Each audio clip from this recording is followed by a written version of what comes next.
Middle east में तनाव का सबसे ज्यादा असर वैश्विक तेल सप्लाई पर पड़ा। दुनिया भर के एनर्जी सेक्टर्स की लाइफलाइन माने जाने वाले हॉर्मुज स्ट्रेट पर ईरान ने शिकंजा कसा तो दुनिया टेंशन में आ गई।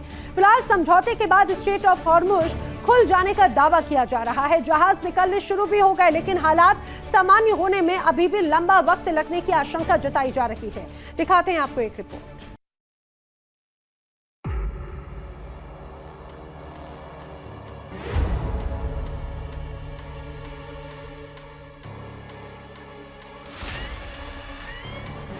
हॉर्मुज स्ट्रेट यानी दुनिया भर की करीब 20% तेल सप्लाई का अहम रास्ता।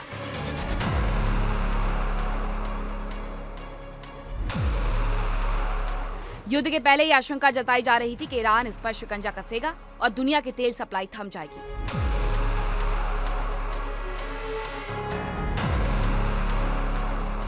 और हुआ भी कुछ ऐसा ही।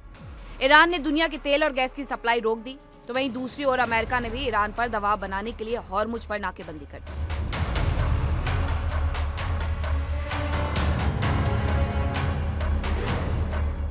एक ओर ईरान ने जहाज रोकने शुरू किए, तो वहीं दूसरी ओर अमेरिका ने शिपिंग ट्रैफिक पर रोक लगा दी।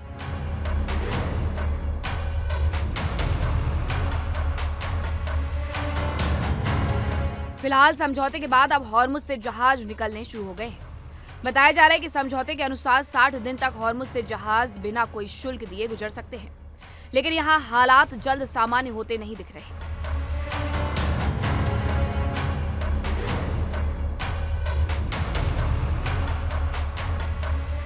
जंग के दौरान ईरानी सेना ने हॉर्मुज में बारूदी सुरंगें बिछाई थी।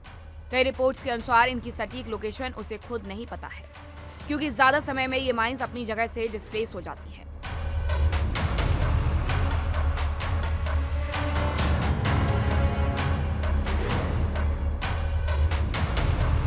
हालांकि अमेरिका ने ओमान की खाड़ी में माइन क्लियरेंस ऑपरेशन शुरू किया था।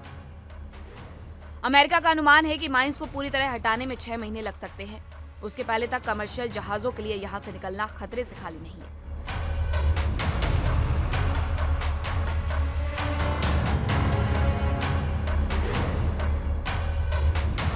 अभी लगभग 2000 जहाजों पर लगभग 20,000 नाविक हॉर्मुज से गुजरने के इंतजार में फंसे हैं। जंग के पहले हॉर्मुज रूट फ्री था। यहां से आने जाने के लिए कोई ट्रांजिट फीस नहीं देनी पड़ती थी। ट्रंप की डील के तहत जहाजों से 60 दिन तक कोई टोल नहीं वसूला जाएगा।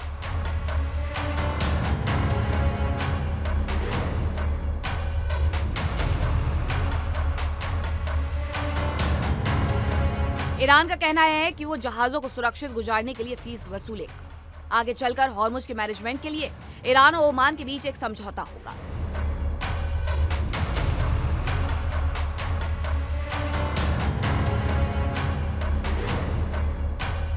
ईरान हॉर्मुज पर वैसा ही कंट्रोल चाहता है जैसा तुर्की स्ट्रेट पर तुर्की का है। 1936 के मॉन्ट्रेक्स कन्वेंशन के तहत तुर्की बोस्फोरस और डार्डेनेल्स स्ट्रेट यानी तुर्की स्ट्रेट पर कंट्रोल करता है और यहां से गुजरने वाले जहाजों से टोल लेता है।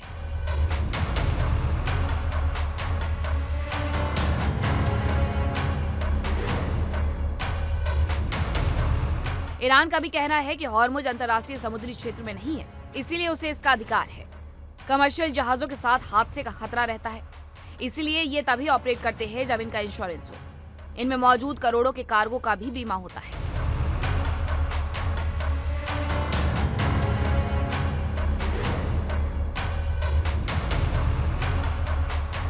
हालांकि कमर्शियल जहाजों का बीमा करने वाली कंपनियां जंग के दौरान कवरेज नहीं देती हैं या फिर इसका प्रीमियम बहुत बढ़ा देती हैं। ऐसा ईरान जंग के दौरान हॉर्मुज में फंसे जहाजों के साथ हुआ है। एक्सपर्ट्स मानते हैं कि इलाके में हमले बंद होने के बाद भी शिपिंग कंपनियों के लिए चुनौती है।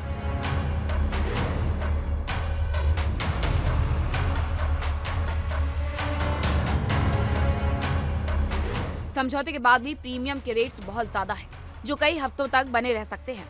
इंश्योरेंस भी मुश्किल से हो रहा है, इससे जहाजों का कार्गो ले जाने का काम रुका रह सकता है।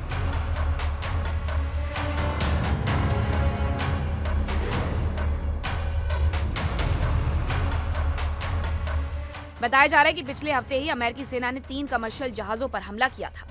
ईरान भी ब्लॉकेड को प्रभावी बनाने के लिए जहाजों पर हमले करता रहा है। समझौते से एक दिन पहले तक अमेरिकी नाकेबंदी की वजह से 142 जहाजों को अपना रास्ता बदलना पड़ा, जबकि 9 जहाजों को रोक दिया गया। इसीलिए शिपिंग कंपनियों को डर है कि अमेरिका और ईरान के बीच जंग फिर से शुरू हो सकती है और उनके जहाज चपेट में आ जाएंगे।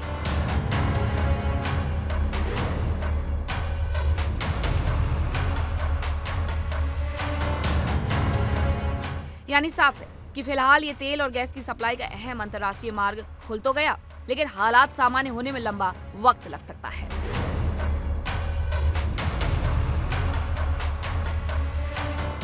Bureau report, India daily.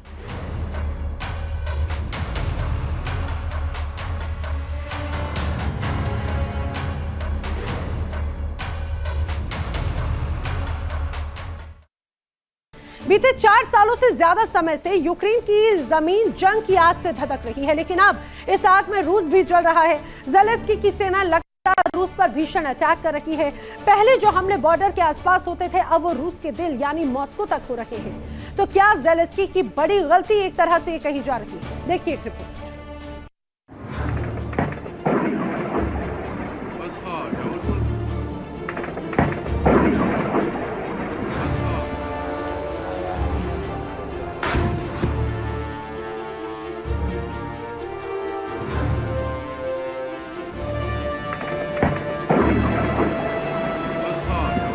रूस ने 4 साल पहले यूक्रेन पर हमला किया।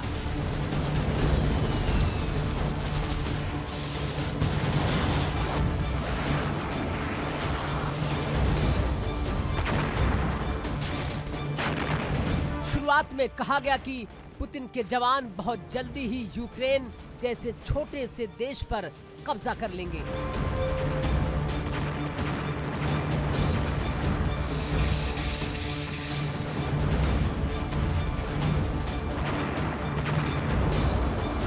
लेकिन यूक्रेन ने अमेरिका और यूरोप के सहयोग से जंग लड़ी और रूस को करारा जवाब दिया।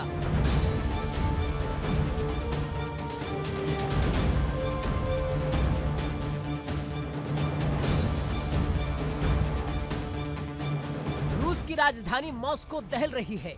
ज़ेलेंस्की के जवान मॉस्को के अलग अलग इलाकों में तबाही मचा रहे हैं।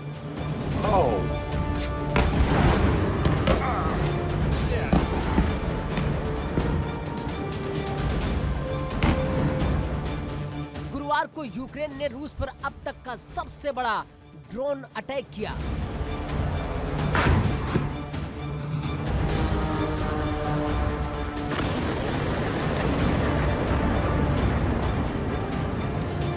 रूस के रक्षा मंत्रालय के मुताबिक रात भर में करीब 1000 ड्रोन और 4 क्रूज मिसाइलों को मार गिराया गया।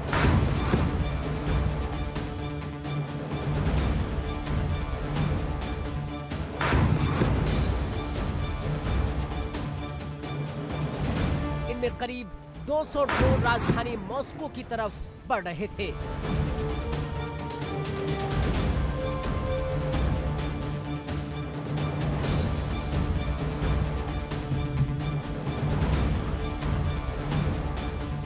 पश्चिमी मीडिया के मुताबिक दक्षिणी रोस्तोव क्षेत्र का एक ऑयल डिपो धमाके से तबाह हो गया। यहां मौजूद एक शख्स की मौत हो गई।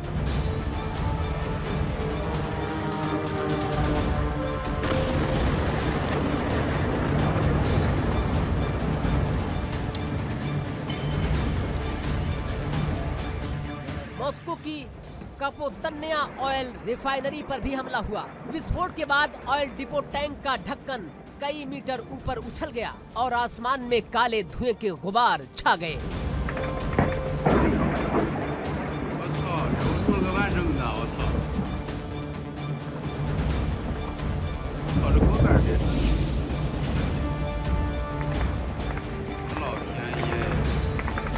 रिपोर्ट्स के मुताबिक पास के एक शॉपिंग सेंटर में भी आग लग गई। ड्रोन का मलबा गिरने से कुछ रिहायशी और व्यावसायिक इमारतों को काफी नुकसान पहुंचा।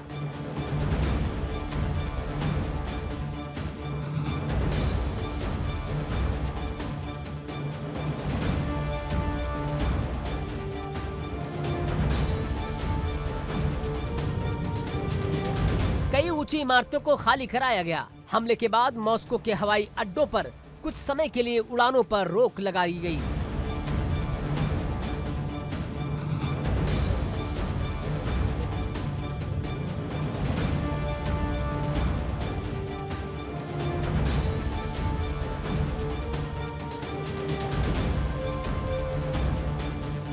यूक्रेन के राष्ट्रपति जेलेंस्की ने कहा कि यूक्रेन युद्ध नहीं चाहता था, लेकिन अगर यूक्रेन जलेगा तो मॉस्को भी जलेगा।